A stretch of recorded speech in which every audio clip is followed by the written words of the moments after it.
রাঙামাটি পরিদর্শন শেষে এখন স্বরাষ্ট্র উপদেষ্টার নেতৃত্বে একটি উচ্চ পর্যায়ের প্রতিনিধি দল অবস্থান করছেন খাগড়াছড়িতে। আমরা একটু বিস্তারিত জেনে নিতে চাই। এখনকার সহকর্মী শাহরিয়ার ইউনুস এখন যুক্ত হচ্ছেন। শাহরিয়ার, খাগড়াছড়িতে মতবিনিময় করবে প্রতিনিধি দল কাদের সাথে, সার্বিক কি অবস্থা আমাদেরকে একটু জানাবেন বিস্তারিত।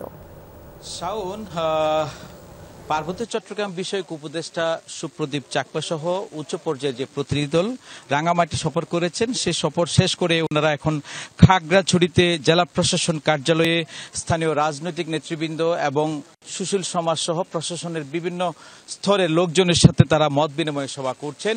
এখন পর্যন্ত সেটি চলছে। সেখানে আমরা একটু আগেও জানতে পেরেছিলাম উপদেষ্টারা এখন থেকে 15 মিনিট আগেই জেলা প্রশাসন কার্যালয়ে প্রবেশ করছেন।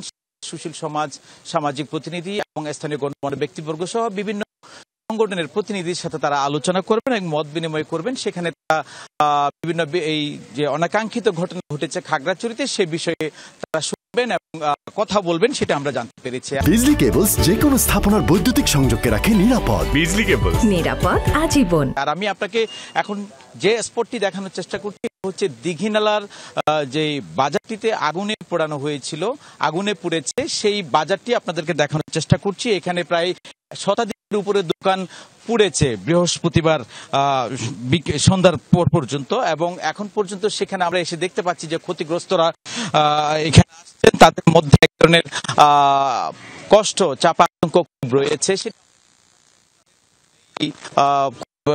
দোকান পুড়েছে, ব্যবসা প্রতিষ্ঠান পুড়েছে, তারা আর্থিকভাবে ক্ষতিগ্রস্ত হয়েছে। তবে এই বাজারতে শতাধিক যে ব্যবসা প্রতিষ্ঠান রয়েছে এটি পাহাড়ি বাঙালির মধ্যেই সমান বলা চলে।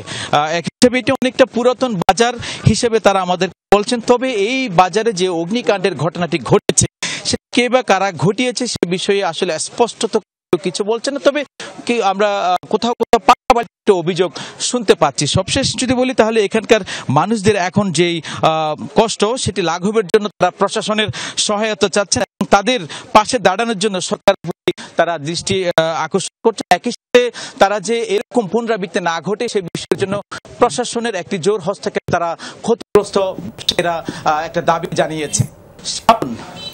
শাহরিয়ার, অনেক ধন্যবাদ আপনাকে।